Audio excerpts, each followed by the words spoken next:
Mandibulise kuni bathandi bezemidlalo eMzantsi Afrika, ingakumbi kuni balandeli bebhola elikhulu laseMzantsi Afrika.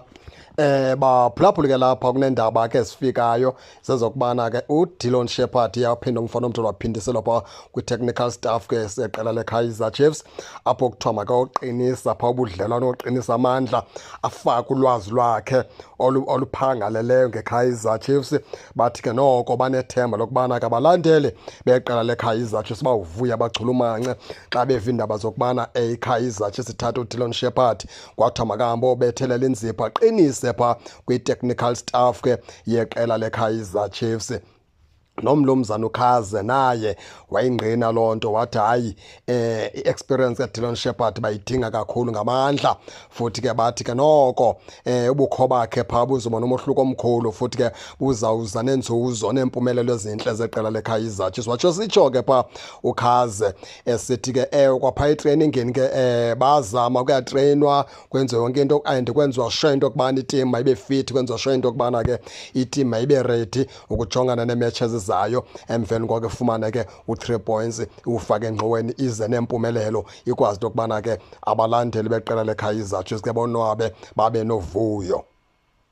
Ngelipheleleyo ke baphulaphule i-management eKaizer Chiefs mhlawumbi ke ihlangabezana nani ke nezicelo zenu zokubana benerhalela utshintsho pha kwabakhowutshi ababini beqela leKaizer Chiefs, and iqinisekile xa bethi banyanzela pha uDillon Shepherd bathi noko bafake indoda ekudala iKaizer Chiefs, indoda ekudala izazi ikona zeKaizer Chiefs zonke. Mhlawumbi ubukho bakhe pha yocebisana nala madoda kwawubakho umohluko. Ndiqinisekile ngamanye amagama ke mhlawumbi imanagement eKaizer Chiefs izama ke ukuphendulana nani ke bathandi nani baxhasi beqela elikhulu laseMzantsi Afrika, kodwa kukubakhupha uKhaze kunye ke noBen Yosef kwangoku abakazi bakhupha, futhi akho nto itsho into yokubana ke baza kubakhupha. Bangaqala bathathe uDillon Shepherd bambethelele phaa, mhlawumbi ke balungiselele into yokubana kuze kuthi xa kusonakala phaa kubo bashiwe uShepherd bagqibezele ezi match, mhlawumbi nabo bebenento abebengayiqondi kakuhle yokubana ke abafuni uvele nje babaqwantshule nje, bafuna ubakhupha nje ngendlela erayithi, kuthiwa kanti benephumla makabe bamba uDillon Shepherd. Akho mntu waziyo, kodwa kwangoku uDillon Shepherd kuthiwa ngoku uthathiwe waphindiselwa phaa kwi-senior team yeqela leKaizer Chiefs ke phaa iyoncedisana kuyohlangula le meko ke iKaizer Chiefs ijongene nayo. Okokugqibela ke baphulaphuli ke uDillon Shepherd wafika phaa uKaizer Chiefs kunye ke noGavin Hunt. Dillon Shepherd zange wayidlalela iKaizer Chiefs. Dillon Shepherd akawalegend eKaizer Chiefs. Dillon Shepherd wayiculture eKaizer Chiefs uyifunde okwelithutyanyana befika phaa kunye ke nale ndodanyana kwaGavin Hunt. Aninothi ke xa nifaka uDillon Shepherd management eKaizer Chiefs nithi nifaka umuntu oyazi ngcakasana eKaizer Chiefs.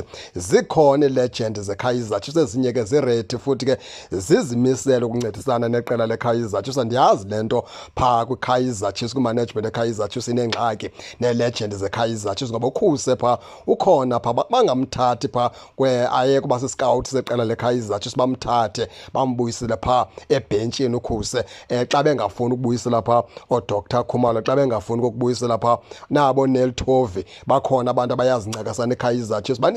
Zininzi legend zeKaizer Chiefs phaa ezixhoma isandla ezifunayo ukuyonceda iKaizer Chiefs, kodwa ke imanagement eKaizer Chiefs ithe gqolo ithatha abantu abathandwa yiyo. Asinoxoka simtyibeke ngegama uDillon Shepherd sithi yilegend yeqela leKaizer Chiefs, akayiyo, zange wayidlalela iKaizer Chiefs kwasebomini bakhe uDillon Shepherd. Ufika ngoku senamazinyo agcwele umlomo, ngoku seyindoda endala, ngoku sehamba noGavin Hunt. Zikhona ilegend zeqela leKaizer Chiefs ke eziyazincakasana ukusuka nengcambu iqela leKaizer Chiefs. Baphulaphuli ke akusoyam ndodwa, nani khanike ningene nitsho nento yokubana ke niyiva njani nale meko, nize ningakhohlwa usubscribe kule channel ukuze ningaphoswa zezemidlalo endizanothulela zona kwixa elizayo. Kakuhle babukeli.